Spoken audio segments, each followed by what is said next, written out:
ರಾಯಚೂರು ಜಿಲ್ಲೆಯ ದೇವದುರ್ಗ ತಾಲೂಕಿನ ಶಾಸಕರಾಗಿರುವಂತಹ ಕರೆಮ್ಮಜ್ಜಿ ನಾಯಕ್ ವಿವಿಧ ಹಳ್ಳಿಗಳಲ್ಲಿ ಕೆಕೆಆರ್ಡಿಬಿ ವತಿಯಿಂದ ಸಿಸಿ ರಸ್ತೆ, ಚರಂಡಿ, ಶಾಲಾ ಕಟ್ಟಡ ಹಾಗೂ ನೀರಿನ ಟ್ಯಾಂಕರ್ ವಿವಿಧ ಕಾರ್ಯಕ್ರಮಗಳು ಅಡಿಗಲ್ಲು ಸಮಾರಂಭವನ್ನು ನೆರವೇರಿಸಿದರು.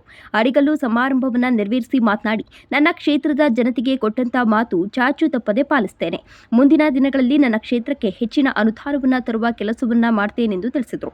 ಹಿಂದೆ ಇರತಕ್ಕಂತ ಶಾಸಕರು ಸುಳ್ಳು ಭರವಸೆಗಳನ್ನ ಹೇಳಿ ಜನರಿಗೆ ದಾರಿ ತಪ್ಪಿಸ್ತಾ ಇದ್ರು. ನಾನು ಹಿಂದೆ ಇರತಕ್ಕಂತಹ ಶಾಸಕರಾಗಿ ಅಲ್ಲ, ಕೊಟ್ಟ ಮಾತಿನಂತೆ ನಡೆದುಕೊಳ್ತೇನೆ ಎಂದು ಮಾಧ್ಯಮದವರ ಮುಖಾಂತರ ಪರೋಕ್ಷವಾಗಿ ಮಾಜಿ ಶಾಸಕರಿಗೆ ತಿಳಿಸಿದರು.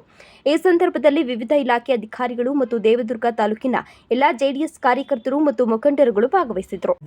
ಚರಂಡಿ ನಿರ್ಮಾಣ 25 ಲಕ್ಷ ವೆಚ್ಚದಲ್ಲಿ ಹೊಸ ಕೊಳವೆ ಬಾವಿ ಕೊರೆದು ಟ್ಯಾಂಕ್ ನಿರ್ಮಾಣ, 1 ಕೋಟಿ ವೆಚ್ಚದಲ್ಲಿ ಸಮುದಾಯ ಭವನ ನಿರ್ಮಾಣ, ಈ 3 ಕಾರ್ಯಕ್ರಮದ ಸುಮಾರು 2,25,00,000 ರೂಪಾಯಿ ಕಲ್ಯಾಣ ಕರ್ನಾಟಕದ ಅನುದಾನದಲ್ಲಿ ಮಂಜೂರಾದಂಥ ಒಂದು ಭೂಮಿ ಪೂಜೆ ಕಾರ್ಯಕ್ರಮದಲ್ಲಿ ದಿವ್ಯ ಸಾನ್ನಿಧ್ಯವನ್ನು ವಹಿಸಿಕೊಂಡಿರ್ತಕ್ಕಂಥ ಪೂಜ್ಯರ ತಾಲೂಕಿನಂದು ಒಂದು ಎಲ್ಲಿ ಒಂದೂರು ಮನೆ ಹುಡುಕಿ ಹಾಕ್ಬೋದು.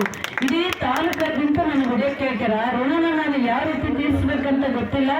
ಆದರೆ ನನಗೆ ಕಲಿಸಿತ್ತು ಇಷ್ಟೊತ್ತಿಗೆ ಏನಾದರೂ ನಮಗಲ್ಲಿ ಮೇಲೆ ನಮ್ಮದೇ ಆದಂಥ ಸನ್ಮಾನ್ಯ ಕುಮಾರಸ್ವಾಮಿ ಅವ್ರ ಸರ್ಕಾರ, ನಮ್ಮ ಪಕ್ಷದ ಏನಾದರೂ ಸರ್ಕಾರ ಇದ್ರೆ ನಿಂತು ನೋಡಿ ಹೋಗ್ತಿದ್ದೆ. ಇಷ್ಟೊತ್ತಿಗೆ ಬಂದು ದೇವರಿಗೆ ಅಭಿವೃದ್ಧಿ ನೋಡಿ ಬರೋಣ ಅನ್ನೋಂಥದ್ದು ನೋಡೋಣ ಮಾಡ್ತಿದ್ದೆ. ಆದರೆ ಈಗ ನಾನು ಎಂದು ಬಿದ್ದಿಲ್ಲ. ಏನೇ ಇರಲಿ ನಾನು ಕೂಡ ಈಗೇನು ಹೋಗಿನ ಪಕ್ಷದ ಜೊತೆ ಅಷ್ಟೇ ಒಂದು ಬಾಂಧವ್ಯ ಇಟ್ಕೊಂಡು ಅವ್ರಿಗೆ ನಮ್ಮ ಕ್ಷೇತ್ರ ಸಮಸ್ಯೆಗಳು ಹೇಳಿ ಹೋಗಿ ಅವ್ರನ್ನ ಕೇಳಿ ಬೆಳಕಾದ್ರೆ 5-6 ಗಂಟೆಗೆ ಎಲ್ಲ ಮಿನಿಸ್ಟರ್ಗಳ ಮನೆ ಬಾಗಿಲಿಗೆ ಹೋಗಿ ಕೈ ಮುಗಿದು, ನೋಡಿ ಸರ್ ನನ್ನಲ್ಲಿ ಏನಿಲ್ಲದೇ ಗೆಲ್ಸ್ಯಾರ, ಆದರೆ ಅವ್ರಿಗೆ ಋಣ ತೀರ್ಸಕ್ಕೆ ನೀವು ನಾನು ದೊಡ್ಡ ಮನಸ್ಸು ಮಾಡಬೇಕು, ನನಗೆ ಕೆಲಸ ಅನುದಾನ ಕೊಡ್ರಿ ಅಂತೇಳಿ ಕೇಳಿ ಬರ್ತೀನಿ. ಇದು ನಿಮಗಾಗಿ, ನನಗಾಗಿ ಅಂತ ಅಲ್ಲ.